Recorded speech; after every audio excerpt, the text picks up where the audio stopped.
Hello everyone, my name is Terry, and over the last few months I've been restoring a Harley Davidson MT350. Here's a few before and after photos. The purpose of this video is to prove to you why this bike is weird but very, very cool.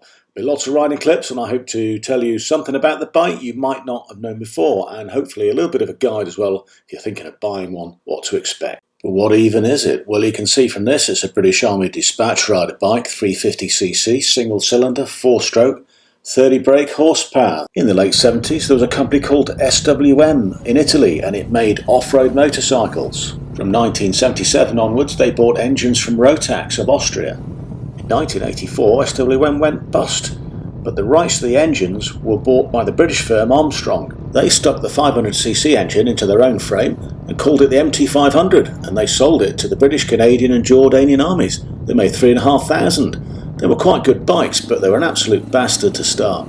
Then in 1987, Armstrong sold the rights to Harley Davidson, and they took over production in the United States at their factory in York, Pennsylvania. And then they produced the MT350, the version of the motorcycle which you're looking at now, which the British Army began buying in 1993. Now, the first reason this bike is cool is because of its attitude. Whenever you buy a bike now, you open the user manual, and if you bother to read it, it'll say, oh, you've got to be awfully careful, motorcycling's very dangerous, make sure you wear all the right equipment, don't do this, don't do that. The Harley Davidson user manual, produced by the British Army, gives you detailed instructions on the second page of the manual of how to destroy it if the enemy creep up on you. I shit you not, it's a great read. Now, this is a no-nonsense bike, and it's made to be operated by soldiers, but it wasn't built down to a budget. It's got Marzocchi front forks, Öhlins rear shocks, and Grimeica disc brakes, front and back. You can start it with the electric motor or the old-fashioned way using the kickstart, which is what I'm going to do here. 3 or 4 kicks as usual if it's cold.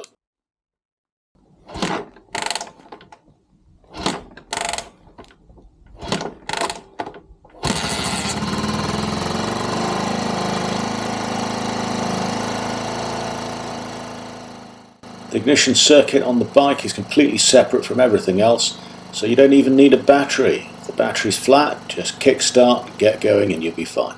If you're being chased by the boys in blue and you need to go dark quickly, just hit the blackout switch. All the lights will go out, but the engine will keep running.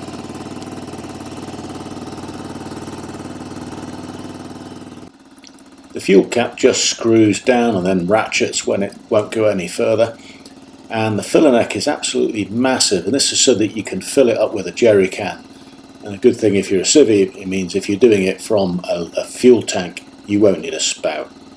The cap itself is held in place by a sandwich tag, a really simple idea that works well. Anyway, that's enough technical bollocks. Let's go for a ride and I'll show you what it's like. On a horrible greasy day, temperature is +3 and we've got light rain.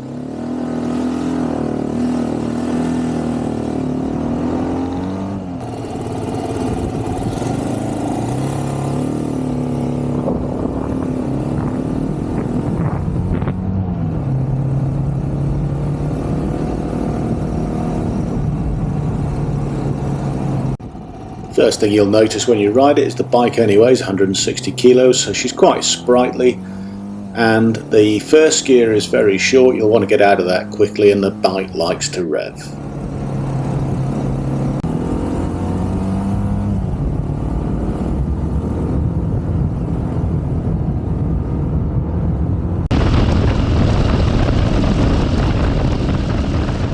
As far as instruments go, there's not an awful lot to look at. It takes basic to a whole new level.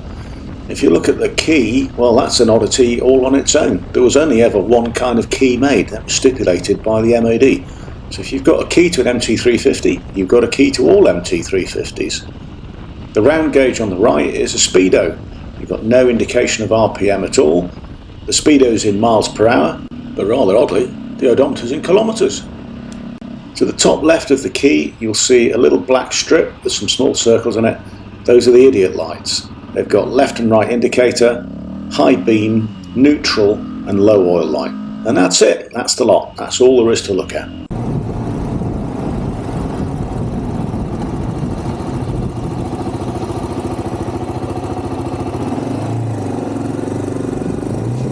one thing conspicuous by its absence is a fuel gauge, but you don't really need one. It's got an odometer so you can trip it every time you fuel the bike up. It sucks about 50 to 60 miles per gallon. That'll give you a 120-mile range out of the 13-litre tank. Now there is an option to buy a plastic tank, but the metal one looks so much better, so if you come across an old one, even if it's rusty, get it lined and use it. There's also an option for long-range fuel tank, which ups the capacity to 20 litres, but it does look really strange and I wouldn't bother.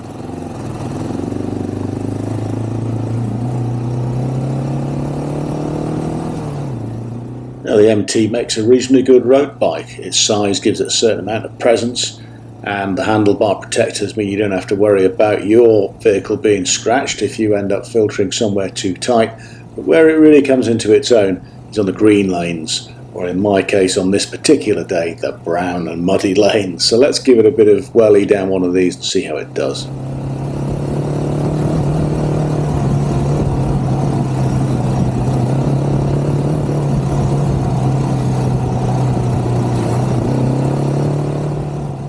Now I'm no off-road rider, and conditions like this would normally make me really nervous, but with the knobbly tyres and the MT, the bike feels really planted, and it's an absolute pleasure, and I just get faster and faster as we go along here.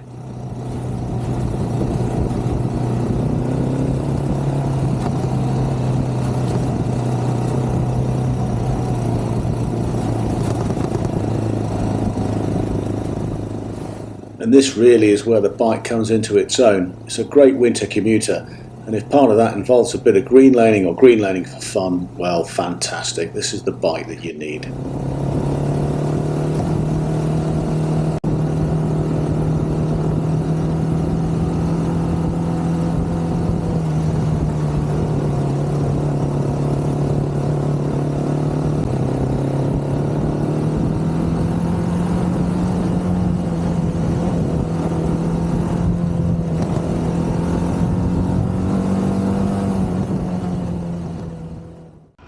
One minor annoyance with the bike is the kickstand. You cannot lower it whilst you're sat on the bike, so if you have to stop to open a gate, as I do here, you'll have to climb off the bike, hold it upright, place the kickstand down, then go and do what you need to do. It's easy enough to raise the kickstand sitting on the bike, but you just can't lower it.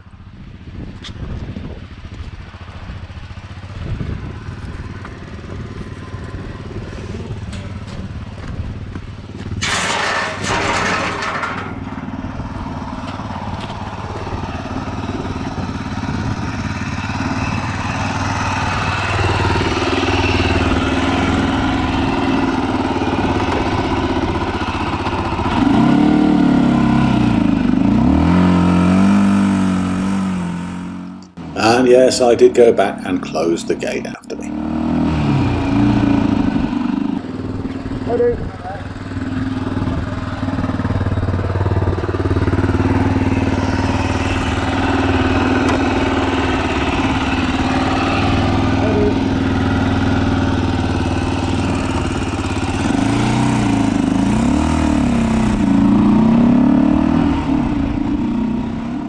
Now the Army User Manual, which is very comprehensive, says you can ford water up to 18 inches deep. I'm not going anything like that here, but I am going through 3 or 4 inches of water, and I wouldn't do that on a normal bike, and it feels fine, although my socks are now dripping wet.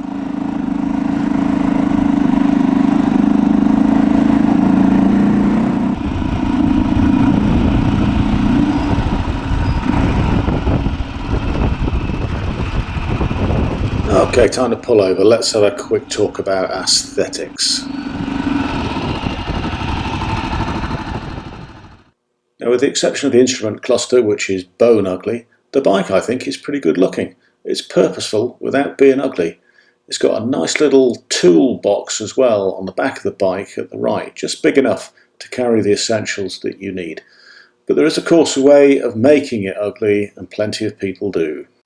Now you could of course fit the original Army panniers. The Army put them at the front in a misguided attempt to try and cover up the heat signal from the engine, so if someone had an infrared sight they'd find you harder to track.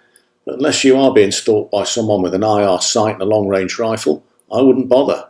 The max weight limit is 7.5 kilos in each one, and they ruin the handling of the bike. Now, if you're in the habit of driving around with a submachine gun, then you can fit the SA-80 gun carrier.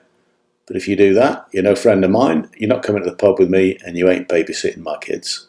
Okay, enough of that, we're off again and the engine's warm, so it should just need one kick.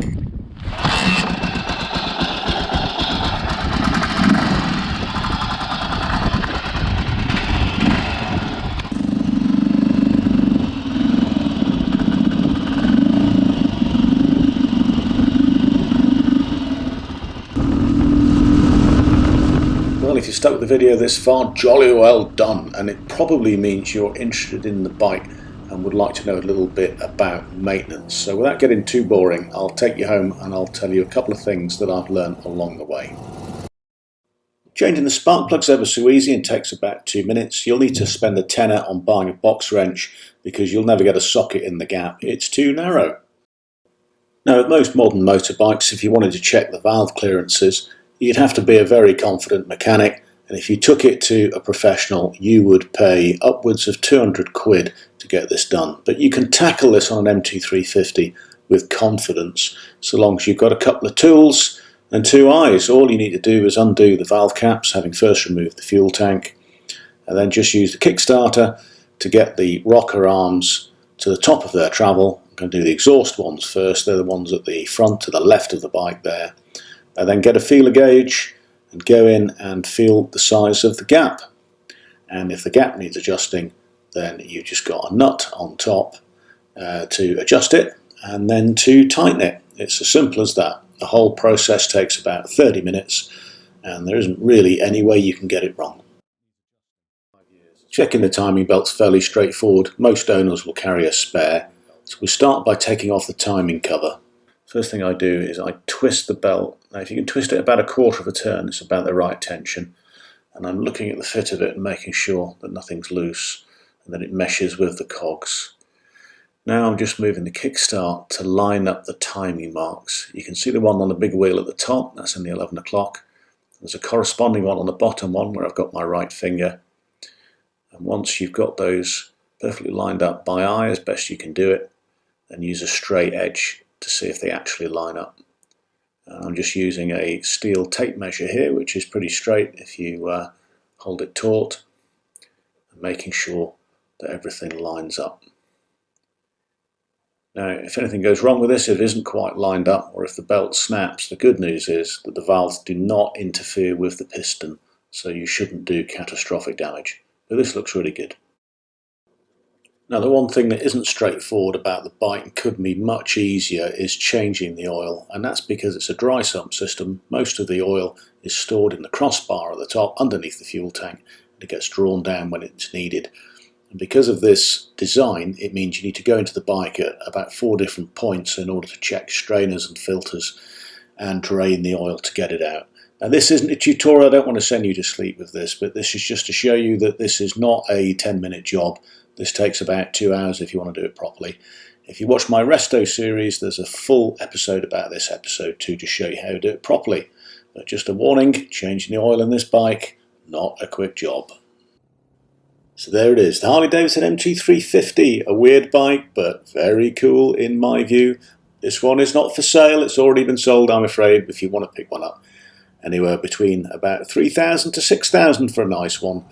If you want an analogy, I would say that these are the Land Rover of enduro bikes, probably the Land Rover Mark 1. They'll go anywhere, they won't let you down, but they're not very expensive and they're ultra reliable. Hope you enjoyed it. Let me know what you think in the comments. Stay safe.